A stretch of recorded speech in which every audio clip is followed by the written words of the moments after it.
Jesus said to his disciples, "Tarry in Jerusalem until you receive power from above." മുകളിൽ നിന്ന് ശക്തി വരുവോളം യെരുശലേമിൽ തന്നെ പാർക്കുക. ഈ ശക്തിയാണ് പരിശുദ്ധാത്മാവ്. ഈ പരിശുദ്ധാത്മാവ് കാറ്റുപോലെയാണ്. It's called റുഹ. പരിശുദ്ധാത്മാവിനെ റുഹ എന്നാണ് വിളിക്കുന്നത്. റുഹ ഒരു വ്യക്തിത്വമാണ്. പിതാവ്, പുത്രന്, പരിശുദ്ധാത്മാവ്. അപ്പോൾ ഈ ദൈവം തമ്പുരാൻ ഒരു വ്യക്തിയായിട്ട് വന്ന് മുമ്പിൽ നിൽക്കുമ്പോൾ ദൈവം പറയുന്നത്, you wait, tarry in Jerusalem. അവിടെ നിൽക്കുക, യെരുശലേമിലിരിക്കുക.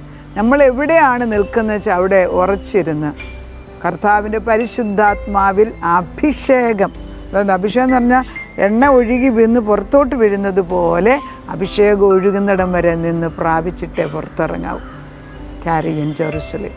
അവിടെ നിന്ന് യേശുവിൻ്റെ മഹാശക്തിയെ പ്രാപിച്ചെടുക്കുക.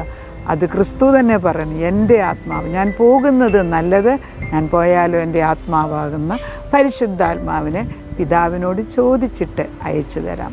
അങ്ങനെ ചെയ്തു കഴിഞ്ഞിട്ട് എത്രയോ കാലമായി ആ ദൈവത്തിൽ നമുക്ക് ഉറച്ചു നിൽക്കാം. ദൈവം എല്ലാവരെയും അനുഗ്രഹിക്കട്ടെ.